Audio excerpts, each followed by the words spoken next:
এখন কি আপনি যে বিষয়গুলোতে ঐক্যমত হয় নাই, আপনি কি সবগুলোর উপর এখন কি গণভোটে জিততে পারবেন? তাহলে এই প্রশ্নটা কেন আসছে? আমি এই পিআরের জন্য আমাকে গণভোটে যেতে হবে কেন? যতটুকু ঐক্যমত হবে আমরা সেই জায়গাটা ক্লোজ করতে হবে, রাইট? আর যেখানে ঐক্যমত হবে না সেটা ক্লোজ করার তো দরকার নাই, সেটা প্রত্যেকটি দল তারা জনগণের কাছে নিয়ে যাবে, ম্যান্ডেট নিতে হবে। ইভেন ঐক্যমত যেটা হয়েছে এটাও তো ম্যান্ডেট লাগবে। বাংলাদেশের জনগণ আমাদের 20টা দলকে, রাজনৈতিক দলকে কোন দায়িত্ব তো দেয় নাই যে আপনারা বসে বাংলাদেশের ভবিষ্যৎ ঠিক করে দেন। ফার্স্ট অফ অল আমি এখানেই কোয়েশ্চেন করতেছি, ঐক্যমত্য কমিশনে আমরা যা করতেছি, হু আর উই? বাংলাদেশের জনগণকে আমাকে দায়িত্ব দিচ্ছে, আপনারা 20-30টা দল বসে আগামী বাংলাদেশ কেমন হবে, বাংলাদেশের গণতন্ত্র কিভাবে হবে, গণতন্ত্রের প্রক্রিয়া কি হবে, এই দায়িত্ব কেউ তো দেয় না আমাদেরকে। এটি একটা হচ্ছে আমাদের মানে ডেমোক্রেসিতে হচ্ছে conversation, dialogue, interaction is a process, ওইটার মাধ্যমে এই কাজটা আমরা করতেছি। সুতরাং আমাদের ওই লিমিটেশনটা আমাদের বুঝতে হবে যে এখানে কিন্তু সব জায়গায় ঐক্যমত হবে না, কেন আমরা তো বাকশাল করছি না, বাকশাল করার চেষ্টা করা ঠিক হবে না। আমরা সকলে আলাদা আলাদা ভিন্ন ভিন্ন দল করছি। সুতরাং ভেরি ঐক্যমত কমিশন যে সবকিছু ডিসাইড করে দিতে পারবে এটা বোঝার কোনো কারণ নেই। যতটুকু কনসেনসাস ঐক্যমত হবে ততটুকুতে ক্লোজ করে বাকিটা আমরা সাইফুল ভাইও বলেছে, আমরা প্রত্যেকটি রাজনৈতিক দলের অধিকার আছে জনগণের কাছে ম্যান্ডেট নেওয়া, আগামী নির্বাচনে আমরা নিয়ে যাবো সেখান থেকে। এখন এখানে যেমন বিএনপি 31 দফায় সবকিছু আসেনি, আমাদের তো কোনো সমস্যা নেই। রুবেলের দলেরও সবকিছু এখানে আসে নাই, মান্না ভাইয়ের দলেরও আসে নাই, সাইফুল ভাইয়ের দলেরও আসে নাই, সমস্যা নেই, আসার কোনো কারণ নেই।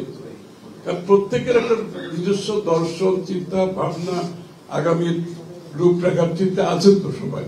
সুতরাং আমরা যে সব জায়গায় ঐক্যমত হবো তা তো না। এখন কি আপনি যে বিষয়গুলোতে ঐক্যমত হয় নাই, আপনি কি সবগুলোর উপর এখন কি গণভোটে জিততে পারবেন?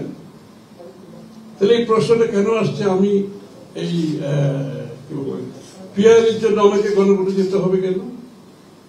আমাদের তো প্রত্যেকটি দলের অনেকগুলো ইস্যু আছে যেগুলো ঐক্যমত হয় নাই। তাহলে ওই যদি গণভোটের প্রক্রিয়া আপনি যেতে চান আগামী 2 বছর, তো আপনাকে গণভোটই করতে হবে। ফার্স্ট অফ অল এই দায়িত্ব আমাদেরকে কে দিয়েছে এই সিদ্ধান্ত নেওয়ার জন্য? আমাদেরকে জনগণ এই দায়িত্ব দেয় নাই। বাংলাদেশে একটি অন্তর্বর্তী সরকার গঠিত হয়েছে কিসের ভিত্তিতে? কারণ সংবিধানের ভিত্তিতে হয়েছে। তো বর্তমান সংবিধানের ভিত্তিতে এই সরকার চলছে এখন। সুতরাং বর্তমান সংবিধানের ভিত্তিতে সরকার চলে, অন্তর্বর্তী সরকার চলে, তাহলে আমাদের গণতান্ত্রিক অর্ডারকে যদি ফিরিয়ে আনতে হয় এবং পরবর্তীতে পরিবর্তন করতে হয়, প্রথম দায়িত্ব হচ্ছে আমাদের বর্তমান সংবিধানের আওতায় নির্বাচন করে গণতান্ত্রিক অর্ডারে আপনাকে আসতে হবে আগে।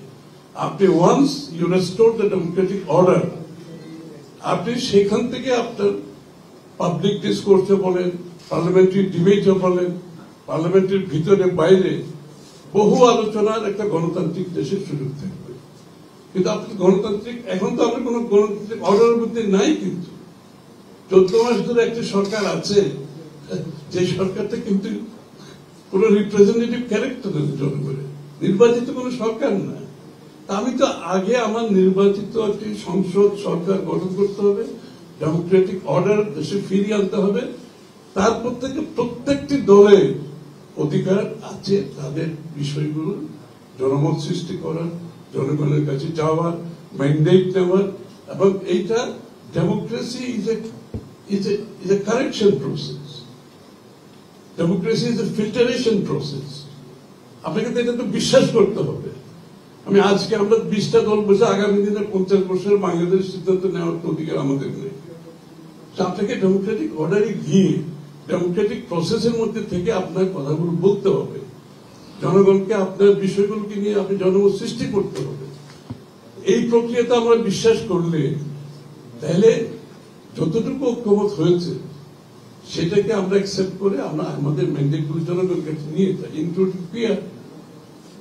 আমরা কিন্তু কোনো কিছু রুল আউট করার পক্ষপাতী, আপার হাউস ও লোয়ার হাউস আমরা তো এই মুহূর্তে সিদ্ধান্ত দিতে পারবো না যে লোয়ার হাউসে হবে কিংবা আপার হাউসে হবে।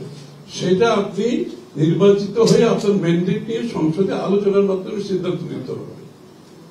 পিআরের মতো অনেক কিছু তো আমরা এখন আনরিজলভ রয়ে গেছে। তো সুতরাং প্রত্যেকটা বিষয়ের উপর যদি আমরা ওই পথে চলি যে এটা হতে হবে সেটা হতে হবে, এটা না হলে গণতন্ত্র হবে না, এই সিদ্ধান্ত তো বাংলাদেশের জনগণের, এটা তো আমাদের কোন দলের উপর কেউ ন্যস্ত করে।